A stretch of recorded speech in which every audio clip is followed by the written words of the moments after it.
द्वैत यानी दो अलग चीजों की बात करने वाला विचार दक्षिण भारत में श्री मध्वाचार्य ने शुरू किया। मध्वा खुद को वायु देवता का अवतार मानते थे।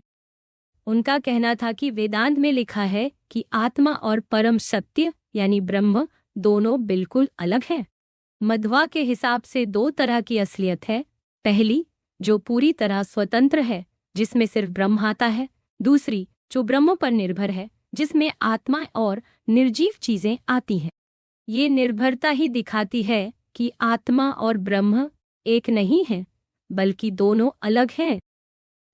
इस सोच के हिसाब से मध्वा ने वेदांत को समझाया और बताया कि आत्मा और ब्रह्म को एक मानना गलत है। उनका कहना था कि अगर सब एक होते तो हमारी आम समझ, जिसमें हर कोई खुद को अलग समझता है, वो गलत हो जाती। मध्वा और उनके मानने वाले अपने इस रास्ते को तत्ववाद यानी असलियत को मानने वाला सोच कहते हैं।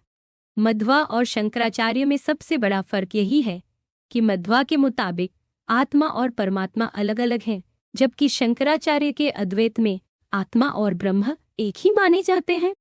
शंकराचार्य का कहना था कि आत्मा को अलग मानना सिर्फ माया यानी भ्रम है, असल में सब एक ही है। जब आत्मा समझ लेती है कि ये सब जीवन चक्र एक धोखा है, तब उसे असली पहचान यानी ब्रह्म का एहसास हो जाता है। रामानुज का विचार था कि आत्माएं अपनी पहचान कभी नहीं खोती, लेकिन वो मानते थे कि सब आत्माएं ब्रह्मा के जैसे ही हैं, क्योंकि सब उसी से निकली हैं। उनके हिसाब से भगवान विष्णु आत्मा से अलग हैं और वही सबसे बड़े रचनाकार और उद्धारकर्ता है। रामानुज ने ब्रह्मा को विष्णु के रूप में देखा और माना कि ब्रह्मा के पास गुण है, जबकि शंकराचार्य का कहना था कि ब्रह्मा के कोई गुण नहीं होते। मध्वा भी ब्रह्मा को विष्णु के रूप में मानते थे, लेकिन उनका कहना था कि आत्मा और ब्रह्मा को एक जैसा मानना ठीक नहीं है। इससे भगवान विष्णु की महानता कम हो जाती है और भक्ति का असली मतलब भी खत्म हो जाता। मध्वा ने साफ कहा कि आत्मा हमेशा ब्रह्मा पर निर्भर रहती है और दोनों कभी एक नहीं हो सकते। इसी वजह से भगवान विष्णु का स्थान सबसे ऊपर है। मध्वा के अनुसार असली मुक्ति सिर्फ विष्णु की कृपा से ही मिल सकती है। मध्वा और रामानुज दोनों इस बात के खिलाफ थे कि ब्रह्मा बिना किसी गुण के है, जैसा शंकराचार्य ने कहा। मध्वा के हिसाब से विष्णु बाकी सभी देवी देवताओं से ऊपर हैं, क्योंकि उनके गुण सबसे अलग हैं। उनके विचार में भगवान, आत्माएं और निर्जीव चीजें, ये तीनों ही असलियत का हिस्सा हैं। भले ही आत्मा और बाकी सब कुछ भगवान पर निर्भर हो, फिर भी ये सब अलग अलग हैं। इस तरह मध्वा के विचारों में भगवान, आत्माएं और निर्जीव चीजें, ये तीनों ही अपनी जगह हैं। मध्वा का कहना था कि भगवान और आत्मा अलग अलग हैं, क्योंकि हमारी रोजमर्रा की जिंदगी में भी ये फर्क साफ दिखता है। हमारे अनुभव ही हमें चीजों को समझने का असली तरीका बताते हैं। मध्वा ने इस बात को माना कि जो कुछ हम देखते और महसूस करते हैं, वही सच है और इसी अनुभव से हमें सही ज्ञान मिलता है। उन्होंने ये भी कहा कि अगर हम रोजमर्रा के अनुभव को झूठ मान लें, तो फिर किसी भी चीज को जानना मुमकिन नहीं रहेगा। इसी वजह से मध्वा मानते थे कि वेदों को भी ऐसे ही समझना चाहिए, जैसे हमें अपनी जिंदगी के अनुभव सिखाते हैं।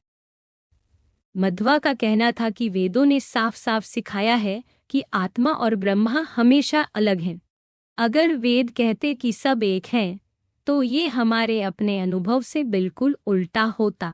इसलिए वेदों को समझते वक्त हमें अपने अनुभवों को भी मानना जरूरी है। मध्वा ने कहा कि वेदों में 5 अलग अलग तरह के फर्क बताए गए हैं। भगवान और आत्मा में फर्क, भगवान और निर्जीव चीजों में फर्क, आत्मा और निर्जीव चीजों में फर्क, एक आत्मा और निर्जीव चीज और दूसरी में फर्क, और एक निर्जीव चीज और दूसरी निर्जीव चीज में फर्क। मध्वा का मानना था कि हर आत्मा एक दूसरे से अलग होती है और इसी वजह से सबकी खूबियां और कमियां भी अलग अलग होती हैं। भगवान विष्णु इसलिए सबसे ऊपर हैं, क्योंकि उनके पास सभी गुण सबसे ज्यादा और सबसे अच्छे हैं। मध्वा के अनुसार आत्माओं के अपने खास गुण और ताकत होती है। इसी कारण हर आत्मा का रास्ता और मंजिल पहले से तय रहती। इस सोच की वजह से उनका मत पारंपरिक कर्म सिद्धांत से अलग हो जाता है, जिसमें माना जाता है कि इंसान का भविष्य उसके पिछले अच्छे या बुरे कामों से तय होता है। मध्वा के मुताबिक आत्मा का स्वभाव पहले से ही तय होता है और कर्म केवल उस आत्मा को उसकी मंजिल तक पहुंचाने का जरिया है। मध्वा ने अपने विचारों को वेदांत के ग्रंथों में साबित करने की बहुत कोशिश की। एक जगह उपनिषद की बात तत्वमसि यानी तू वही है को उन्होंने अलग तरीके से समझाया, जिसमें उन्होंने इसका अर्थ निकाला तू वह नहीं है।